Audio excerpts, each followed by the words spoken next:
할렐루야. 옆 사람과 인사하실까요? 예수 안에서 사랑합니다.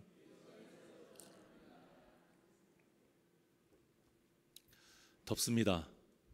정말 덥습니다. 엄청 덥습니다. 그럼에도 이 자리에 오신 건 하나님의 은혜인 줄 믿습니다. 그런 것 같아요. 정말 믿음은 무엇일까? 분명히 내 생각으로 생각하고 내 마음으로 결정하고 내 육신으로 내 두 발로 걸어와서 이 자리에 온 것인데요, 이 또한도 하나님의 은혜인 것을 인정하는 것이 믿음인 줄 믿습니다. 사람은 누구나 아이로 태어나서 목을 가누고 몸을 또 뒤집고 일어서서 걷게 되는 이 과정을 다 겪어요. 그런데 이때 중요한 것은 분명 자신의 힘으로 이 과정을 이뤘지만 그 자기의 힘만으로 이루는 것은 아니라는 거예요. 물론 자신이 애쓰고 힘써서 하나둘씩 그 과정들을 다 이뤄가고 있는 것이지만 부모의 도움 없이 어떻게 그런 일이 이루어질 수 있겠습니까? 먼저는 다 먹이고 재우고 입히고 보호해줬기 때문에 잘할 수 있는 것이고, 또 이 과정들을 이룰 때마다요, 다치지 않도록 얼마나 신경을 써요. 뒤에서 받쳐주고 지켜줬기 때문에 잘할 수 있었던 겁니다. 그러니까 사람이 당연하게 하는 일인 것 같아도 혼자서 하는 일이 아니라는 거예요. 제가 그렇게 많은 나이를 먹은 것은 아니지만 나이를 먹어가면 갈수록 삶의 경험을 통해서 깨닫는 것이요, 사람이란 존재가 정말 연약한 존재구나라는 사실이에요. 나이가 들고 힘이 생기고 더 많이 알게 되고 가진 것도 많아지면 혼자서 할 수 있는 일이 많아질 거다 이렇게 생각했는데, 막상 살아보면 이 세상은 혼자 할 수 없는 일 투성이더라고요. 결국 누군가의 도움이 없이는 살 수 없다는 것을 더 확인하게 되는데, 그래서 세상 사람들은 그 도움을 돈, 또 사람, 권세라고 생각을 해서 죽을 때까지 이것을 얻기 위해서 집착하면서 살아갑니다. 하지만 우리 믿는 자들은 나의 도움이 모두 우리의 아버지 되신 하나님에게서부터 나온다는 그 사실을 알기 때문에 우리가 더욱더 주님을 붙잡고 사는 것이죠. 시편 121편 1절과 2절의 말씀 봅니다. 시작. 내가 산을 향하여 눈을 들리라. 나의 도움이 어디서 올까? 나의 도움은 천지를 지으신 여호와에게서로다. 아멘. 믿으십니까? 이 말씀과 같이 하나님의 도움이 없이는 우리는 살아갈 수 없는 연약한 존재라는 거예요. 그러니까 내가 하는 것 같아도 내가 하는 것이 아니라 누가 하시는 것이라? 하나님이 하시는 일이라는 거예요. 그래서 성도에게 꼭 필요한 믿음이 바로 모든 것이 하나님의 은혜다라는 이 믿음이에요. 이것이 더욱더 커지면요, 아침에 눈 뜨는 것도 하나님의 은혜, 밥 먹는 것도 하나님의 은혜고, 내가 일을 하게 할 수 있는 것도 하나님의 은혜고, 예배드리는 이 순간도 다 하나님의 은혜인 거예요. 하나님의 은혜가 없이는 한시도 살 수 없는 인생이 바로 우리라는 것입니다. 이 믿음이 있어야 우리가 세상의 그 헛된 것에 눈 돌리지 않을 수 있는 거예요. 오직 하나님만 붙들고 경외하는 삶을 살 수 있는 것입니다. 지금 드리는 이 예배도 마찬가지예요. 하나님의 은혜가 있기에 우리가 이 자리에 온 거예요. 나의 도움이 하나님에게서부터 온다는 사실을 믿는 자들이 기쁨으로 당연하게 반드시 임해야 된다라고 생각해서 오는 자리가 이 예배의 자리인 겁니다. 그런데 세상 사람들은 이런 우리의 모습을 절대 이해하지 못해요. 오히려 비아냥거리고 조롱하기도 합니다. 뭘 그렇게까지 하냐 이거예요. 일요일에 한번 예배 드리면 됐지, 새벽마다 드려, 수요일날 또 드려, 금요일날 저녁에 또 드려, 주일날에는 또 오후까지 드려, 뭘 그렇게까지 하냐 말이에요. 그런 말은 하나님이 하신다는 그 진리를 모르기 때문에 하는 것입니다. 오늘 본문도 마찬가지예요. 단순히 교회 하나 옮기는 일입니다. 그런데 무슨 이런 일을 이렇게 번거롭게 하고 대단한 일인 양 시끄럽게 하느냐, 이렇게 생각을 해요. 하지만 하나님의 언약궤는 그 자체가 하나님이 우리를 위해 일하시고 도우신다라는 상징이기 때문에 간단한 일이 아니라 너무나도 귀하고 중요한 일인 것입니다. 그래서 오늘 본문을 통해서 우리를 위해 얼마나 하나님이 많은 일을 하시는지 우리가 또 알아보고, 이런 큰 은혜를 받은 우리는 어떻게 살아야 되는지를 또 은혜 나누고자 합니다. 본문을 보면 성전이 완성이 되고 솔로몬이 여호와의 언약궤를 다윗성 곧 시온에서 성전으로 이제 가져오려고 해요. 여기서 이제 다윗성을 시온이라고 부르는 이유는 다윗이 예루살렘을 점령할 때에 시온 산성을 빼앗아서 자신의 왕궁으로 삼았기 때문이에요. 여호와의 궤는 그동안 이 다윗성 안에 장막을 친 곳에 놓여 있었습니다. 하나님께서 다윗에게는 그 성전을 지을 권한을 허락하지 않으셨기 때문에요. 그 언약궤가 그 다윗성 안에 임시 거처로 있었던 거예요. 자, 그래서 이제 성전이 완성되었기에 여호와의 임재를 상징하는 언약궤를 그 거룩한 성전에 이제 옮기려고 하는 겁니다. 자, 이때의 중요한 것이 시기예요.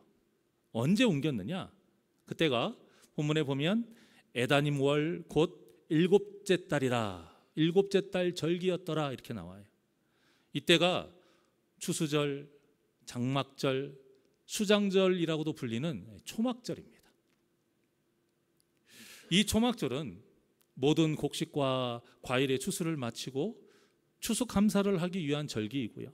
또 이 초막절은 이스라엘이 출애굽한 뒤에 광야에서 생활한 것을 기념하는 절기예요. 하나님께서 이스라엘을 구원하시고 인도하신 것을 감사하는 절기인 거예요. 즉 지금 자신이 이렇게 살아갈 수 있는 이유가 지금까지 모두 하나님이 일하셨기 때문에 가능했음을 기억하는 절기가 바로 초막절인 거예요. 내 힘으로 땀을 내서 일궜어요. 열매를 소출했습니다. 하지만 그것이 내가 일한 게 아니고 누가 일하신 것이다? 하나님이 일하셨다라는 거예요. 우리가 이렇게 이스라엘 땅에서 지금 터를 잡고 살아갈 수 있는 것 또한도 그 광야의 생활에서 하나님께서 일하셨기 때문에 가능한 것이다 이거예요. 솔로몬이 초막절에 성전 봉헌식을 하는 이유는 초막절이 성막에 이동해서 성전에 정착한다는 그 변화를 가장 잘 보여주는 시기이기 때문이에요. 저번 주 수요 예배 때 제가 성전 신앙에 대해서 말씀을 전하면서 광야 기간 동안에 이스라엘과 동행하며 그 언약궤가 이스라엘을 인도했고, 이제는 하나님께서 약속하신 그 땅에 정착한 이스라엘 백성들이 하나님만을 바라보면서 사모하면서 그 하나님을 찾아오기를 바라는 그 의미로 성전을 허락하셨다 이렇게 말씀드렸습니다. 즉 성전을 통해서 우리는 하나님이 어떤 하나님이라는 것을 마음에 새겨야 된다? 기다리시는 하나님, 우리를 기다리시는 하나님, 항상 기다리신다라는 거예요. 그러니까 한 번 찾는 것보다, 일주일에 한 번 찾는 것보다 매일 한 번 찾는 것 더 하나님이 기뻐하시는 것 당연하겠죠. 일주일에 한 번 예배 드리는 것보다 일주일에 2번, 3번, 5번 이상 더 많이 드릴수록 하나님이 더 기뻐하시는 건 당연한 거예요. 왜? 성전을 통해서 하나님은 내가 너희를 기다린다, 이걸 말씀하고 있는 것이거든요. 그리고 성막신앙을 잊어버리는 것이 아니라 이 성전신앙을 통해서 세상에 나아가면 성전신앙, 이 성막신앙으로 거룩하게 살아가야 된다 이렇게 제가 전했습니다. 자, 그러니까 초막절은 우리를 위해 일하신 하나님을 기억하게 하면서 또 성막신앙을 잃어버리지 않도록 생각하게 하는 절기가 초막절인 거예요. 특히 매 7년마다 돌아오는 면제년에 이 초막절에는요, 온 이스라엘이 하나님 앞에 모여 하나님의 율법을 들어야 하는 그 규례가 있어요. 그 규례를 들어보면 핵심은 간단해요. 율법을 듣고 오직 여호와를 경외하면서 삶에서 율법을 지키면서 거룩하게 살아라, 이 메시지예요.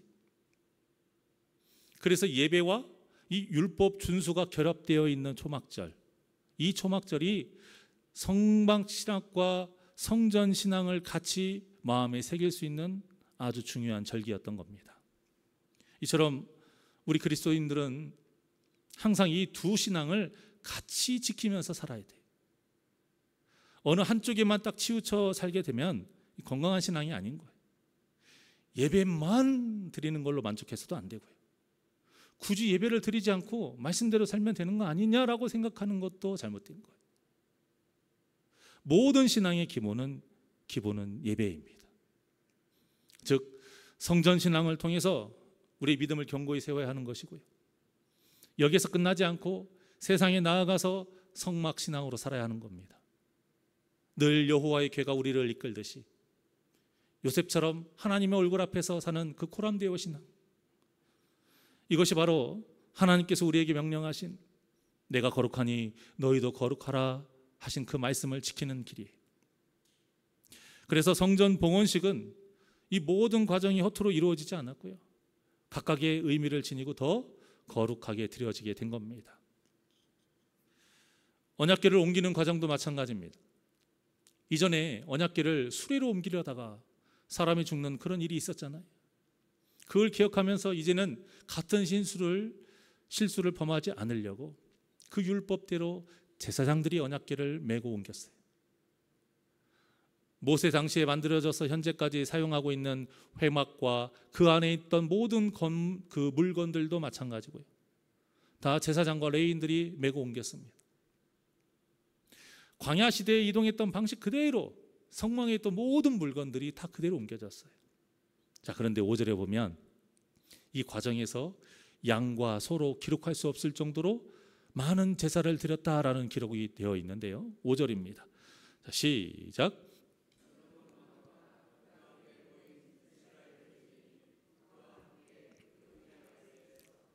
양과 소로 제사를 지냈으니 그 수가 많아 기록할 수도 없고 셀 수도 없었더라. 아멘.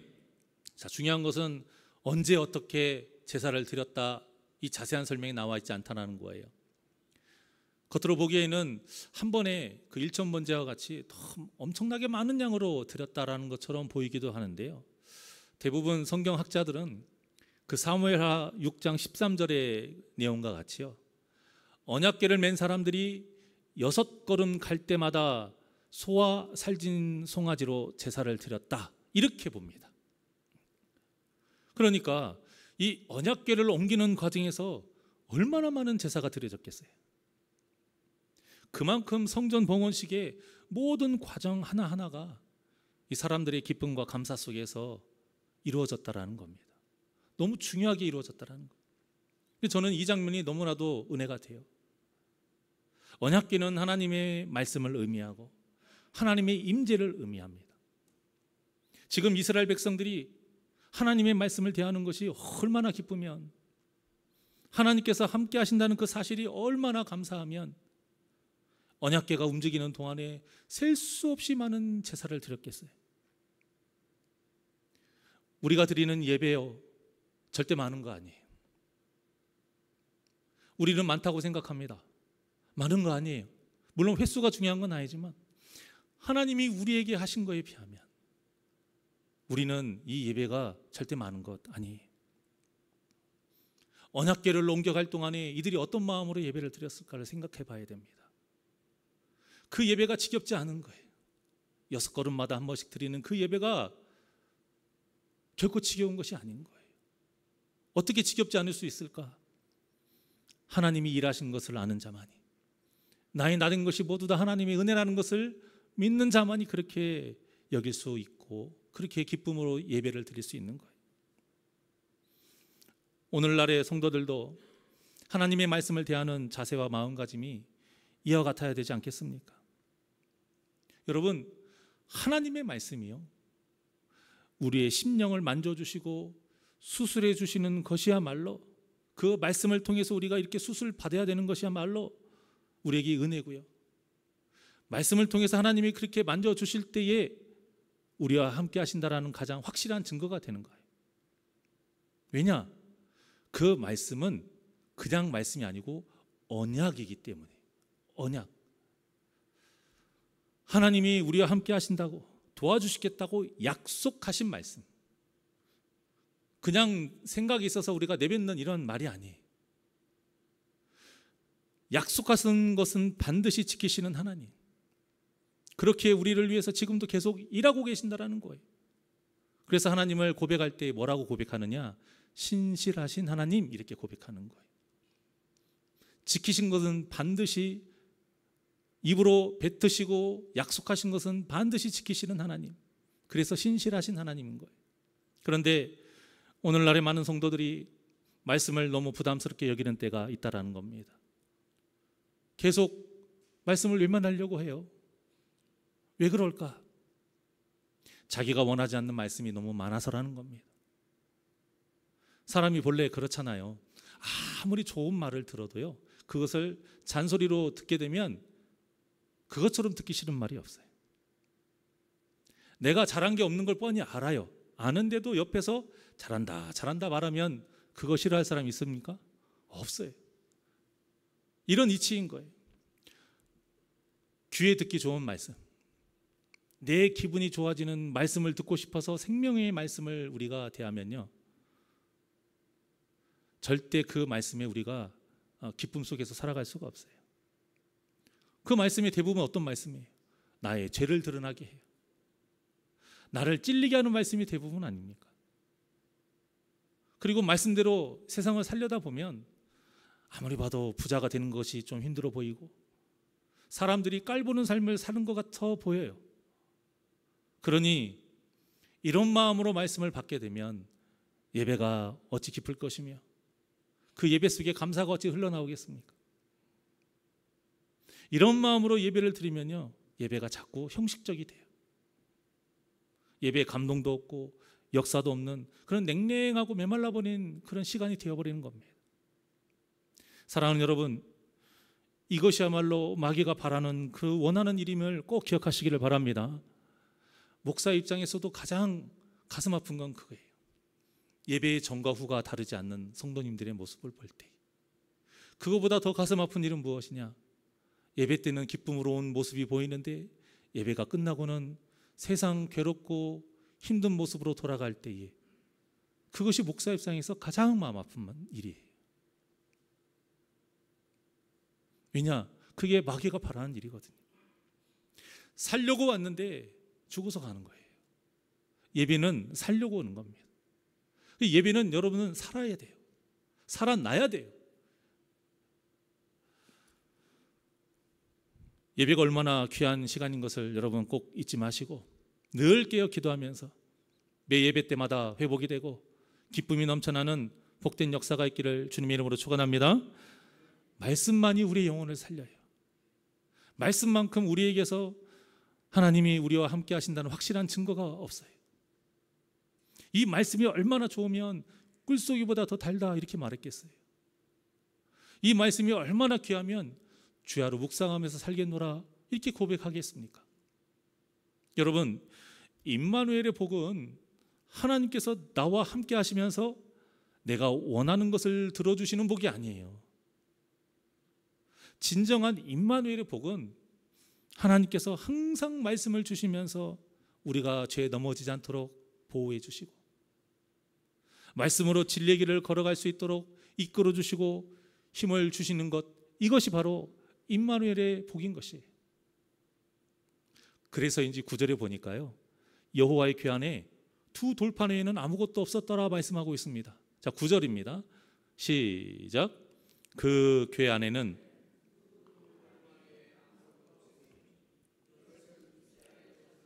애굽 땅에서 나온 후 여호와께서 저희와 언약을 맺으실 때에 모세가 호렙에서 그 안에 넣은 것이더라. 아멘. 본래는 이 궤 안에 몇 개가 있었습니까? 3가지가 있었어요. 이 두 돌판 외에 아론의 쌍난 지팡이, 또 하나 만나를 담은 항아리, 이 3개가 있었어요. 그런데 본문의 때에 보니까 이 두 돌판만 있었던 거예요. 어떤 이유로 사라졌는지는 나오진 않아요. 그래서 왜 그랬느냐 이거를 파헤치는 것은 중요한 게 아니에요. 이 9절 하반절의 내용이 중요합니다. 이것이 무엇이냐? 이 두 돌판이 의미하는 것이 무엇이냐라고 설명하고 있잖아요.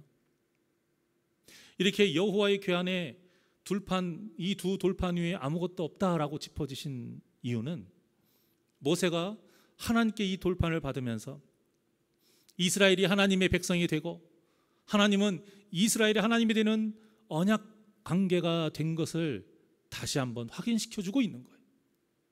너희들 알잖아. 이것 때문에 하나님이 우리 하나님이 됐잖아. 호렙산에서 이로 인해서 언약이 맺어졌잖아. 기억하라는 거예요. 이게 중요하다는 거예요. 그러니까 이 두 돌판은 뭐예요? 계약서인 거예요. 계약서. 집에 계약서 없으면 어떻게 돼요? 내 거 아니에요. 하나님은 항상 우리를 위해 일하시겠다 계약을 하신 거고요. 우리는 그런 하나님의 뜻대로 살겠다 우리가 계약한 거예요. 계약서인 거예요. 그러니 하나님과 계약한 우리가 어떤 삶을 살아야 한다는 거예요? 계약을 이행하는 삶, 즉 말씀에 순종하면서 거룩하게 살아가는 삶, 이것이 계약의 조건이에요. 그런데 그러지 아니하고 성전을 짓고 그곳에서는 많은 제물로 제사를 드리면서 실제 삶에서는 전혀 하나님과 상관없는 삶을 산다. 이게 뭐예요? 계약 위반인 거예요. 계약 위반. 계약 위반을 하게 되면 어떻게 됩니까? 그 계약서에 명시된 대로 위약금을 물어야 돼요. 그 위약금이 무엇이냐? 지옥인 거예요. 그러니 우리가 무엇을 가장 중요하게 여기며 살아야 되겠습니까? 하나님과 계약한 그 말씀대로 사는 것, 이것을 가장 중요하게 여기며 살아야 돼요. 세상에서 부자가 되는 것, 내 병이 치료가 되는 것, 자녀가 잘 되고 세상의 권세를 누리며 사는 것보다 더 중요한 것은 하나님과 계약한 말씀대로 살아가는 거예요. 그래야 계약한 대로 우리가 천국에 갈 수 있는 겁니다. 그런데 우리가 이렇게 전하게 되면 행위로 구원받는 것처럼 느껴질 수 있는데 그런 뜻이 아니에요. 자, 무엇보다 이 계약의 조건은 우리를 향한 하나님의 일방적인 사랑과 은혜예요. 구약시대에는 이 하나님의 사랑과 은혜가 무엇이냐? 두 돌판이었던 거예요. 신약시대에는 하나님의 이 사랑과 은혜의 상징이 무엇이냐? 바로 십자가에서 흘리신 예수님의 피인 거예요. 피. 그러니까 예수님의 피로 씻음받은 전제 조건이 없으면 하나님과의 계약을 이룰 수 있다 없다? 없는 거예요. 그리고 예수님의 피로 계약하게 되면 당연하게 반드시 계약의 내용을 지켜야 하는 의무가 있는 거예요. 그러니까 성도님들 중에서도 왜 그렇게 굳이 해야 돼요? 라고 생각하고 말을 하는 것은, 궁금해하는 것은 무엇이 잘못됐냐면 그 예수의 피로 계약했다라는 이 개념을 모르는 거예요. 세상의 계약도 그러잖아요. 그 계약의 내용을 이루는 것은 이유가 없어요. 당연히 그냥 하는 거예요. 그게 마땅하잖아요. 이런 의미에서 제가 말씀대로 살자라고 전한 것이지 보혈의 공로 없이 그저 말씀대로 산다고 해서 구원받는 것 아닌 거예요. 오직 예수의 피로 우리가 죄 없다 인치심을 받은 거예요. 모든 것은 거기에서부터 시작돼요. 그래서 그 예수 피가 흐르는 십자가가 의미가 있는 거예요. 뭐 영화처럼 악한 것 있을 때 십자가 들이민다고 해서 떠나는 게 아니에요. 우리 안에 십자가의 의미가 있어야 돼요. 우리 안에 그것도 예수의 피가 흐르는 십자가가 있어야 돼요. 그래서 우리 성도님들이 성경에 나오는 이 언약이라는 단어, 또 말씀이라는 단어, 또 무슨 약속이라는 단어가 있을 때에 계약이라는 말로 바꿔서 이해를 하셨으면 좋겠어요. 그러면 말씀을 대하는 마음가짐이 달라져요. 예배를 대하는 마음가짐이 달라져요. 내가 왜 기도를 해야 되는지 그 이유도 바르게 세워지고요. 기도를 할 때 더욱더 절실해집니다. 왜? 그냥 말씀이라고 생각하지 않고 이 모든 것을 계약이라고 내가 생각하게 되면 내가 이것을 계약 이행하지 않으면 어떻게 돼요? 위약금을 물어야 되잖아요. 이건 쉽게 넘어갈 일이 아닌 거예요, 여러분. 그런데 그냥 말씀, 약속 이렇게 너무 가볍게 대하니까 좀 안 지켜도 되겠지, 이런 안일한 마음이 생기게 되는 겁니다. 이게 다 사탄의 역사예요. 왜 말씀이 중요하냐? 하나님과 계약했기 때문이에요. 세상의 계약처럼, 아니 세상의 계약보다 더 중요하게 여겨야 되는 계약인 거예요, 여러분. 내 영혼이 죽고 사는 거예요. 세상의 계약은 저당 잡혀서 돈 벌어서 갚으면 돼요. 죄송한 말씀이지만 정말 큰 죄를 지었고 했으면 감옥 갔다 오면 돼요. 이건 그런 문제가 아니잖아요. 내 영혼이 죽고 사는 문제, 그것도 영혼이 죽고 사는 문제.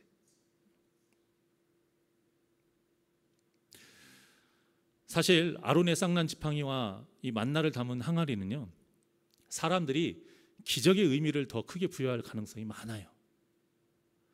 물론 본래 그런 뜻은 아니에요. 그런 뜻은 아닌데 이 사람이란 존재가 그래요. 진리보다 기적에 더 흥미를 가지고요, 진리보다 기적을 더 믿는 연약한 존재가 사람들인 거예요. 오죽하면 그 불뱀에 물린 이스라엘 백성들을 살리기 위해서 하나님이 만들게 하신 거 있잖아요. 그게 뭐예요? 놋뱀을 매단 장대예요. 그런데 그것을 이스라엘 백성들이 우상으로 섬겼어요. 히스기야 왕이 그걸 부셨기 때문에 계산해 보면 약 500년이에요. 그 기간이 500년. 엄청난 기간인 거예요, 여러분. 이처럼 사람은요, 눈에 보이는 것에 연약하고 어떤 신비로운 기적에 더 연약한 존재예요.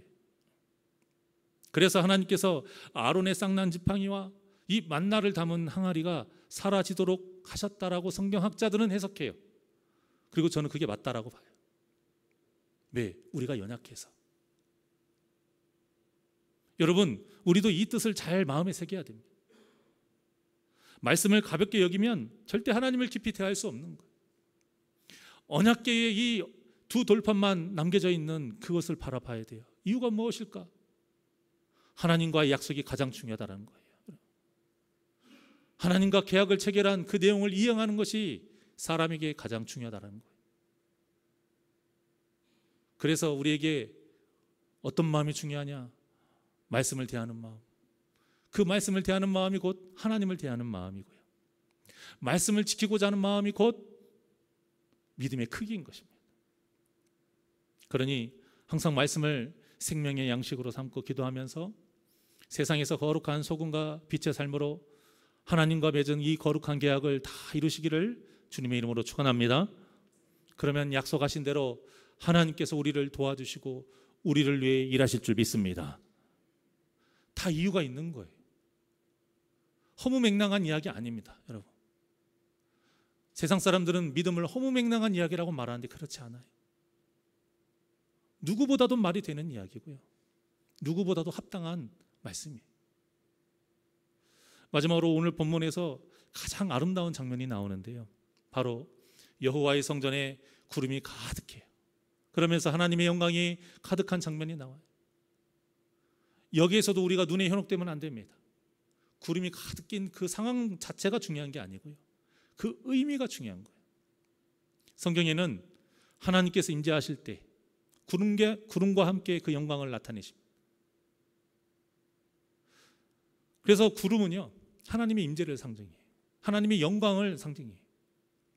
이 구름 안에서는 사탄의 어떤 역사도 일어날 수 없어요. 그리고 택함받은 자 외에는 그 구름 안에 들어갈 수 없어요. 시내산이 바로 그런 이 대표적인 사건인 거예요. 구름이 산을 가렸습니다. 하나님의 영광이 가득했어요. 그런데 그때 거기에 누구만 들어갔습니까? 하나님이 택하신 모세만이 들어갔어요. 모세가 하나님과 독대를 40일 동안 합니다. 그 율법을 받고 두 돌판에 새기는 그 와중에 어떠한 사탄의 공격도 임하지 못하고요, 하나님의 보호하신 가운데서 모세가 그 안에 있었어요. 그래서 광야 시대 때 노예에서 해방이 되어 어떤 힘도 없었던 이 이스라엘 백성들을 낮에는 구름 기둥이, 밤에는 불 기둥이 보호한 거예요. 하나님께서 그렇게 보호하신 거예요. 그래서 그들이 그 척박하고 위험한 광야에서 40년 동안 안전하게 살아갈 수 있었던 것입니다. 여러분, 성도의 삶에서 중요한 것은 능력이 있고 환경이 좋고 부귀영화를 누리면서 건강하게 잘 사는 것 아니에요. 성도의 삶에서 가장 중요한 것은 내 삶에 하나님의 영광이 임하시는 거예요. 나를 하나님이 보호해 주시는 거예요. 하나님이 끊임없이 간섭하여 주시고 도와주시고 함께 하시는 삶이 가장 중요한 겁니다.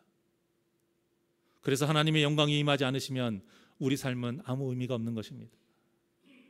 그래서 아무리 세상이 좋은 것이라 해도 하나님에게서 나오지 않는 것이면 그게 복이 아니라 뭐예요? 저주인 거예요. 하나님과 동행하면서 얻는 능력, 하나님께서 주시는 좋은 환경, 하나님께서 이끌으시는 그 권세의 자리, 하나님께서로부터 나오는 그 부귀영화가 진짜 복인 것입니다. 즉 하나님이 하셔야 진짜인 거예요. 그러니 삶의 모든 순간이 하나님이 아니면 헛되다, 이것을 항상 기억하셔서 항상 나를 도와주시는 하나님을 의지하며 하나님과 약속한 그 말씀을 지켜 사는 복된 삶을 사시기를 주님의 이름으로 축원합니다. 그래서 하나님의 영광이 가득한 우리 새날교회, 언제나 하나님의 영광으로 복된 삶을 사는 우리 성도님들이 되셨어요. 성전신앙과 이 성막신앙으로 승리하며 사시기를 주님의 이름으로 간절히 축원합니다. 우리 예수 늘 함께 하시네 하나님께 찬양드리겠습니다.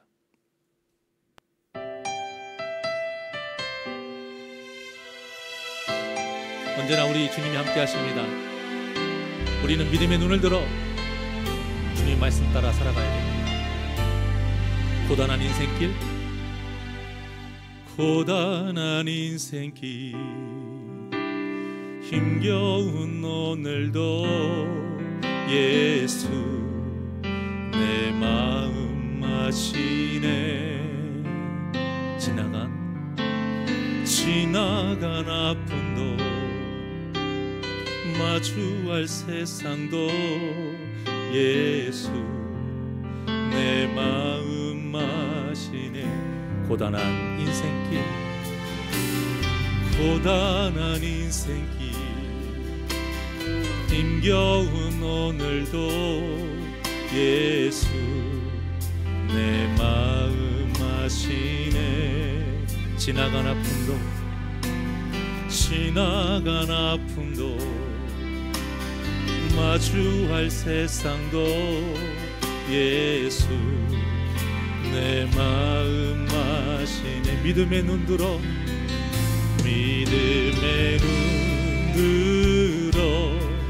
주를 보리.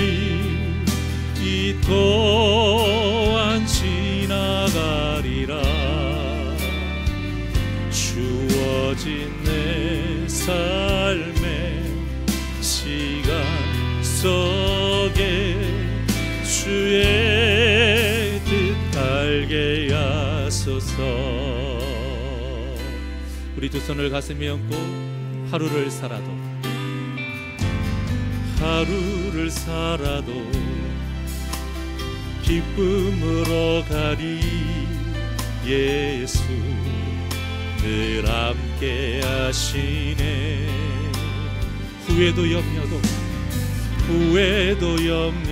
주님께 온전히 예수님이 함께 하시니까요. 예수 늘 함께 하시네. 믿음의 눈 들어